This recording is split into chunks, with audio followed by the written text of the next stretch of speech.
নমস্কার দর্শক বন্ধুরা, চলছে শীতের মরশুম। বিভিন্ন জায়গায় ফুলের প্রদর্শনী চলছে এবং ছাদেও সব ছাদেই প্রায় শীতের ফুল সেজে উঠেছে। তো এই রকম ফুলের বাহার দেখতে ছুটে চলে যায় হবি অব সুলেখা ব্লগ। ছুটে ছুটে চলে যায় এক জেলা থেকে আর এক জেলায়। এইরকম অনেক ছাদ দর্শন করা হয়ে গেছে, সেই একটা ঝলক তোমাদের আজকে তুলে ধরছি। তোমরা সাথে থাকো, দেখতে থাকো যে কত সুন্দর ফুলের রূপ। সেই ফুলের রূপকে আরও সুন্দর কি করে তুলতে পারে মানুষই পারে। মানুষের বুদ্ধি হচ্ছে শ্রেষ্ঠ প্রাণী হচ্ছে মানুষ, তাই মানুষ অনেক কিছু পারে। দর্শক বন্ধু, অনেক বাগান ঘুরলাম, অনেক জেলা ঘুরলাম। দর্শক বন্ধু, কত রকম এক চন্দ্রমল্লিকা সে 100 থেকে 6000 পর্যন্ত ফুল ফোটানো যায়। পারদর্শী ছাড়া পারে না, যারা পারদর্শী তারাই পারে। ভীষণই ভালো লাগে। চন্দ্রমল্লিকা শীতের প্রধান ফুল। চন্দ্রমল্লিকা, গোলাপ এগুলো নিয়েই হচ্ছে পুষ্প প্রদর্শনী। এই পুষ্প প্রদর্শনী চলছে চাকদায়। এটা হচ্ছে চাকদার পুষ্প প্রদর্শনী। অনেক রকমের হয়। গত বছর গিয়েছিলাম মালদায়, অসাধারণ। দর্শক বন্ধু, একটা ছোট্ট বটবৃক্ষ দেখো কত ঝুড়ে নেমেছে, বনসাই। অসাধারণ। এইসব গাছগুলোই মন কেড়ে নেয়।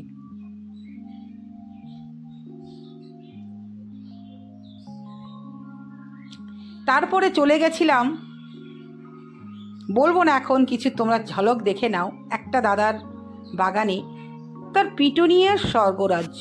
ওফ, কি সুন্দর! আমি এই প্রথম দেখলাম যে পিটুনিয়ার কত কালার হয়, সেগুলোকে কিভাবে উন্নত পদ্ধতিতে কিভাবে ছোট্ট জায়গার মধ্যে মাটি ছাড়া চাষ করা হয়, সেটা এই দাদা করেছে। আমি দেখে অভিভূত হয়েছি এবং খুব ভালো লেগেছে বলেই কিন্তু তোমাদের আজকে শেয়ার করলাম। দর্শক বন্ধু, তোমরা দেখো আর পরিকল্পনাগুলো নেবে। যখন আরও বিস্তারিত আলোচনা হবে, এরপরে অনেক ভিডিও আসবে, সেগুলোতে দেখবে কিভাবে মাটি ছাড়া কিভাবে আমরা এই চাষগুলো করতে পারি। এই ফুল চাষ প্রত্যেকটা বাগানের কিছু কিছু টিপস থাকে, এই বাগানেরও টিপস আছে। এই টিপসগুলো দেখতে হলে তোমাদের বড় ভিডিওগুলো দেখতে হবে। এখন আমি তোমাদের জাস্ট ঝলকগুলো দেখিয়ে যাচ্ছি, জাস্ট এদের রূপগুলো দেখালাম। এই রূপটা কিভাবে এসেছে সেটা দেখতে হলে তোমরা হবি অব সুলেখা ব্লগ চ্যানেল এগুলো ফলো করো, নিশ্চয়ই তোমরাও পারবে। মানুষ কি না পারে না, একমাত্র মানুষই তো পারে। খারাপ জিনিসকে ভালো করে সাজিয়ে তুলতে, ছোট জিনিসকে বড় করতে, সব রকম কিন্তু মানুষই পারে। তাই দর্শক বন্ধু, আমি নিজে দেখে আমার এত আনন্দ হয়েছে যে আমি নিজেকে ভীষণ প্রাউড ফিল করি। কারণ আমি একজন ইউটিউবার হয়েছি, নেচার নিয়ে ইউটিউব করি। তো এক জেলা থেকে আরেক জেলায় ছুটে যাই। কখন যাই? একমাত্র শীতের সময়তেই যাই। কারণ শীত হচ্ছে এমন একটা ঋতু যে ঋতুতে সুন্দর ফুল দেখা যায়। আর এই সুন্দর ফুল দেখতেই কিন্তু আমি অনেক জায়গায় ছুটে যাই। দেখো, এইটাই দেখো, এত অসাধারণ, একদম লেজের মতন। আমার খুবই ভালো লাগে যে সুন্দর ফুলগুলোকে টাচ করতে। আমি টাচও করি। আমি যেখানে যাই মন দিয়ে ওদের গায়ে স্পর্শ করি এবং ওদের অনুভবটা আমি আমার অন্তঃস্থলে গেঁথে রাখি।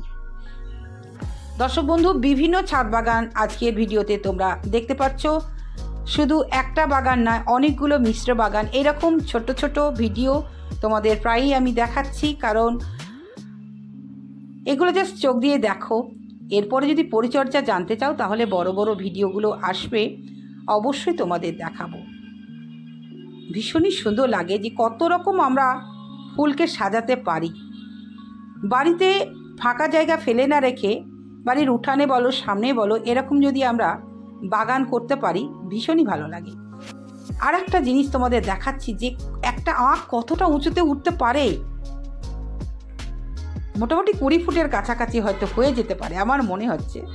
তো একটা ছোট্ট বস্তাতেই আছে, দেখো। খুবই মানে আনন্দের বিষয় যে যারা এই কাজগুলো করছে তাদেরকে অনেক সাধুবাদ জানাই। যে দর্শক বন্ধু, একটা ছাদ বাগান একভাবে গড়ে উঠছে, তাদের থেকেই আমরা কিন্তু অনেক অনেক শিখে যাচ্ছি। দেখতে দেখতে দেখতে একদিন মানুষ যে দেখবে সে একদিন না একদিন শিখবেই। যেটা আমরা করেছি দীর্ঘদিন দেখতে দেখতে কিন্তু আমরা আজ শিখে গেছি। সত্যি সুন্দর। এক একটা বাগানই এক একভাবে তার বাগানটাকে তুলে ধরে, মানে কোনো বাগানের সঙ্গে কোনো বাগানের মিল নেই, কিন্তু একই গাছ, কিন্তু এক একটা বাগান এক একভাবে সেজে ওঠে। আজকের ভিডিওটা তোমাদের দেখাতে পেরে ভালো লাগলো। তোমাদের কেমন লাগলো অবশ্যই জানাবে। নতুন নতুন ভিডিও নিজে দেখি এবং দর্শক বন্ধুদের দেখাতে পারলে ভীষণই ভালো লাগে। শীতের হচ্ছে চন্দ্রমল্লিকা। এই চন্দ্রমল্লিকা বললাম একটু আগেই, কেউ 100টা, কেউ 6000, মানে যে যার নিজের ক্যাপাসিটিতে সে তৈরি করে। চন্দ্রমল্লিকা গাছটা এমনই একটা গাছ, খুব পারদর্শী না হলে কিন্তু বেশি ফুল ফোটাতে পারে না। এটা আমি দেখেছি। আমি একজন ইউটিউবার হিসাবে বলতে পারি দর্শক বন্ধু, খুব পারদর্শী দরকার চন্দ্রমল্লিকা ফোটাতে গেলে। সাধারণ বাগানি কিন্তু একদম চন্দ্রমল্লিকা ফোটাতে পারবে না, কারণ চন্দ্রমল্লিকা সব থেকে টাফ গাছ, কারণ এর একটা দীর্ঘ সময় ধরে এটাকে পরিচর্যা করতে হয়, তার জন্যই মানুষ কিন্তু বেশি ফেলিওর হয়। তো যাদের যেটুকু আছে সেইটুকু নিয়েই সেই বাগানিটা সন্তুষ্ট থাকে। তার সঙ্গে আমরাও দেখি, আমাদেরও ভালো লাগে। ছোট মানুষও মানুষ, বড় মানুষও মানুষ, তেমনি ছোট্ট গাছের ফুলও ফুল, বড় গাছের ফুলও ফুল, সব রকম নিয়েই কিন্তু আমাদেরকে এগিয়ে যেতে হবে। এইভাবেই ছোট ছোট করে আমরা আমাদের খুশিগুলোকে এই ফুল ফলের মধ্য দিয়ে দেখব। আজকে এইটুকুই, আবারও আসবো নতুন কিছু নিয়ে। আজকে আসি, টাটা। আবারও বলবো, সকলে খুব ভালো থেকো, সুস্থ থেকো, সবুজের সাথে থেকো আর আনন্দে থেকো।